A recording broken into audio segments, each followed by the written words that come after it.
Further, children, actually we were doing the story, the rat trap. So I've already summarized you the story and I've explained you the first half. Now what happened was, when the rat trap seller, he stole the money and he ran towards the forest. He was trapped over there. It was late in December and darkness increased the danger, as also his gloom and despair. He was gloomy, he was feeling dejected, he was feeling low. Gloom means sadness. Sadness actually covered his face, and actually we can say that he was a little bit disappointed also, because the forest, it was impenetrating, it was not coming to an end. And then finally he saw no way out, there was no way.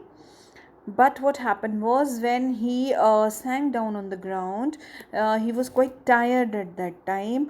He suddenly heard a sound of hammer strokes. He gathered all his courage, and then what he do is, when he gathered all his courage and he thought that somebody must be there. Regular thumping means constant beating. He heard the voice of a constant beating of something with a hammer. So he thought that there may be a man over there, there may be a human being over there. So he summoned, means he called, he gathered all his courage and he got up. He tried to got up and he moved in the direction of the sound. Then children, when he moved towards the direction of the sound, then the Ramzo's ironworks. Now children, Ramzo's ironwork is Ramso ironwork. It is a sort of a factory. It was there, so iron factory we can say, and which were now closed down. Were not so long ago a large plant with metal rolling mill. Now he says, the rat trap seller says that he gathered all his courage and he moved towards the voice in the direction of the sound rather, and he reached a forge where the master smith of his helper sat near the furnace. He was sitting over there near the furnace and he was waiting for the big iron to be ready to put on the anvil. There were many sounds, children. Big bellows groaned, burning coal cracked, the fire boy shoveled charcoal with a great deal of clatter. The waterfall roared, a sharp north wind whipped the rain against the brick tiled roof. So there were a lot of noise over there when he reached and he saw. So, during one of the long dark evenings just before Christmas, the master smith and his helper sat in the dark forge, and he was sitting near the furnace, and he was shaking, and he was making, and he was working on that furnace. He was working on that furnace, and he was putting the charcoal over there. Now he says that he saw the blacksmiths glanced only casually and differently at the intruder with the long beard. Now, when he went over there, shoveled means he used to pick up with the shovel, and the clatter means it is a sound of a voice. So he was working over there, and surely it was nothing unusual for poor vagabonds without any better shelter for the night to be attracted to the forge by the glow of light which escaped through the scooty panes. Now he says that like an intruder for me, like now he says that for me rather, it was the best place to settle down for that particular night, because there was no other way out to stay, but to stay there. Now he seek the permission, and the ironsmith, he saw him with that glance. Surely it was nothing unusual for the poor vagabonds. Now he says that it was unusual night for me, because I didn't had any of the shelter. I did not had anything to stay there, and it was all covered. Sooty means it was covered with smoke, And now Suti, I've told you in the summary also. Suti means covered with smoke, and he says that window panes, they were totally covered with the smoke, and to come in the warm themselves in front of the fire. And then the blacksmith glanced only casually. He looked, not seriously. That blacksmith gave a look to Rattrap seller, and it was not a serious look. Indifferently means without any interest. Intruder means one who intrudes, one who comes in between. So he gave that vague look to the rat trap seller. He looked the way people of his type usually did, and with a long beard, dirty, ragged, and with a bunch of rat traps dangling on his chest. Now he was shabbily clothed, and I've told you earlier also that he used to be shabbily dressed, and there were a lot of rat traps. They were hanging on his chest, on his shoulder, on his shoulder, and so he gave a vague look. That blacksmith, he gave a vague look to the rat trap seller. Now he asked permission to stay, and the master blacksmith nodded a haughty consent. Haughty means arrogant, consent means permission. So that blacksmith, when he asked, seek the permission to stay, can he stay for that particular night, can he stay over there? So he gave a arrogant permission, without honoring him with a single word. He did not welcomed rat seller. He did not blacksmith, he did not welcome the rat trap seller over there. The tramp did not say anything either. He had come there to talk, but not only to warm himself and sleep. Now he said, he himself, the tramp means vagabond. He said that I myself is a vagabond, and that for that particular night he wanted to stay there. He did not want to have a chit chat with blacksmith even. In those days, the Ramso's iron mill was owned by a very prominent iron master whose greatest ambition was to ship out good iron to the market. Actually, this Ramso's iron mill was very much popular because he used to send the best iron to the market, and he watched both night and day to see that work was done as possible, and he himself used to monitor the work himself. Actually the peddler asked for permission to stay, so he gave a haughty consent. Okay, you can stay there. Just then he owned came into the forge, and one of the 90,000 rounds of inspection he used to take. Now next, naturally the first thing he saw, the tall ramifican. Children, ramifican means a ragged ramifican means a ragged, disreputable person. Disreputable person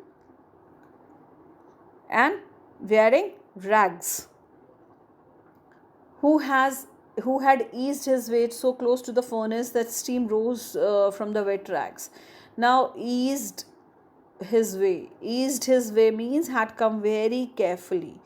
So when he was working, he gave him the look, because here the iron master actually saw that person in a dirty torn clothes, who had moved so close to the furnace, and that steam from the furnace is itself rising from the wet rags. So he walked close up to him and looked him over very carefully. And then what did he do? He tore off his hat, which had a white flexible brim, to get a better view of his face. And what did he call? He called him Nils Olf, and wondered how he looked. The man with the rat traps had never before been seen an iron master at Ramzo's. So the man with the rat traps, he had never before seen the iron master as Ramzo's, and did not even know what his name was.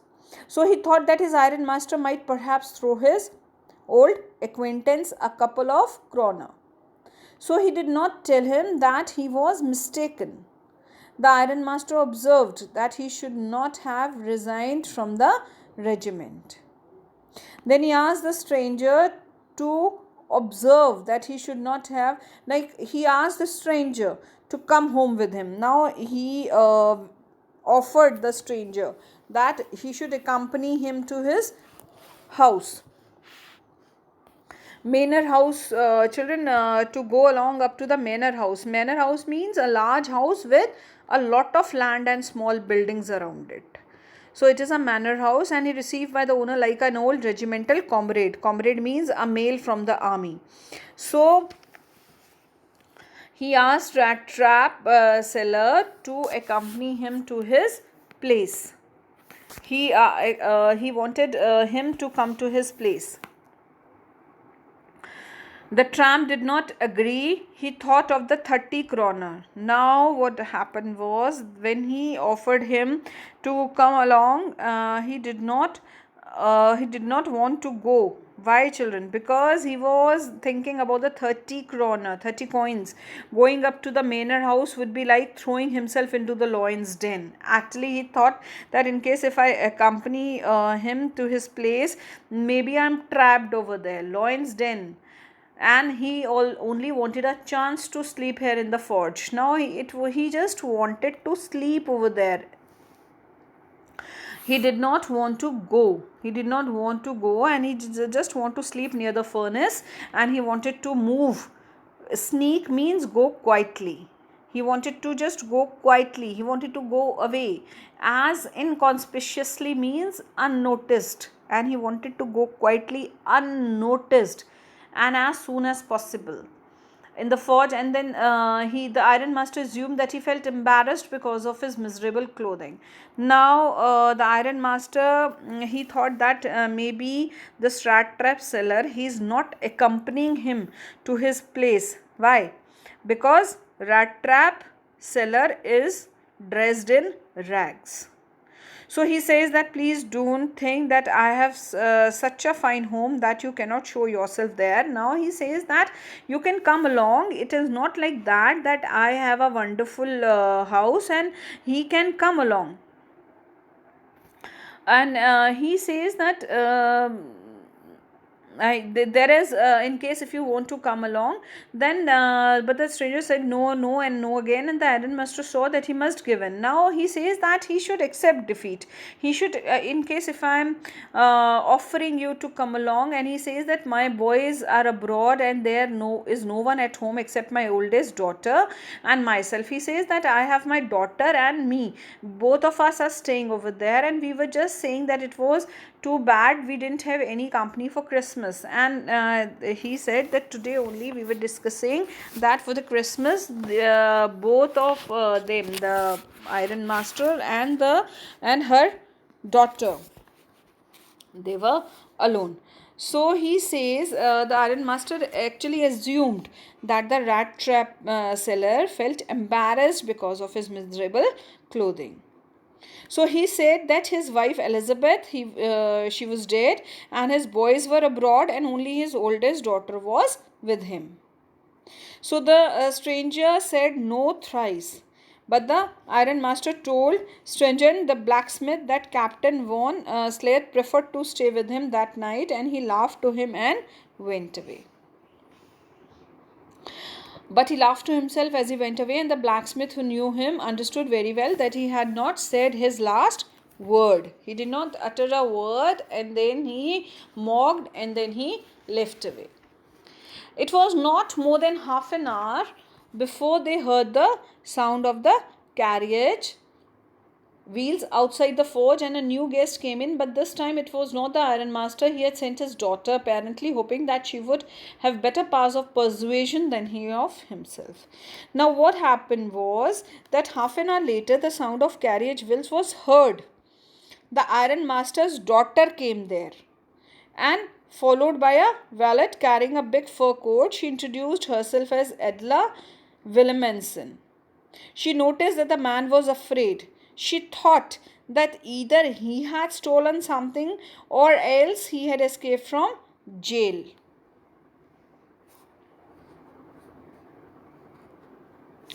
Now she introduced herself with Edla Williamson. So, children, actually, she was assured that he would be allowed to leave then, just as freely as he had come. She addressed him as captain and requested him to stay with them over Christmas Eve.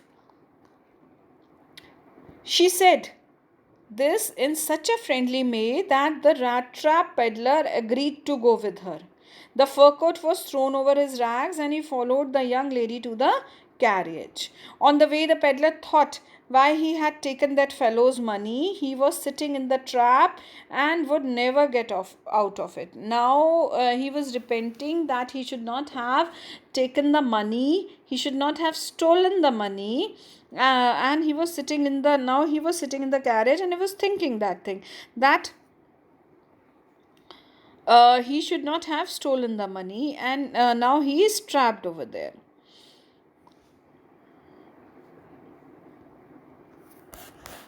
The next day was Christmas Eve. Now, the children actually now he says that next day was Christmas Eve, and the iron master came into the dining room for breakfast. He thought of his old. He thought of his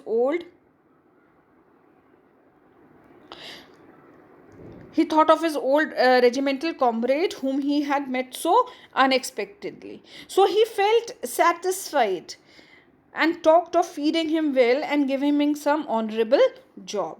His daughter remarked that last night she did not notice anything about him. About what was she talking about? She was talking about the rat trap. Now she said that she did not notice anything the previous night, and this iron master, he offered the rat trap seller that he could offer him a good job, an honorable job. So now he says that she says that she wanted to show him something, and then he had been an educated man. The iron master asked her to have patience and let him get clean and dressed up. Then she would see something different. The tramp manners would fall away and from him with the tramp clothes. And then, children, what happened was, when they were having a discussion on the table, when they were discussing about the rat trap seller, about his clothings and about his selling rat traps over there. So he thought that going, and now he's trapped there. So what happened then? Children, just as he said, the door opened and the stranger entered. Yes, now he was truly clean and well dressed, and then just then the stranger entered in a good looking suit of clothes, a white shirt with a starched collar and whole shoes. Although he was well groomed, the iron master did not seem pleased. He realized that he had made a mistake last night.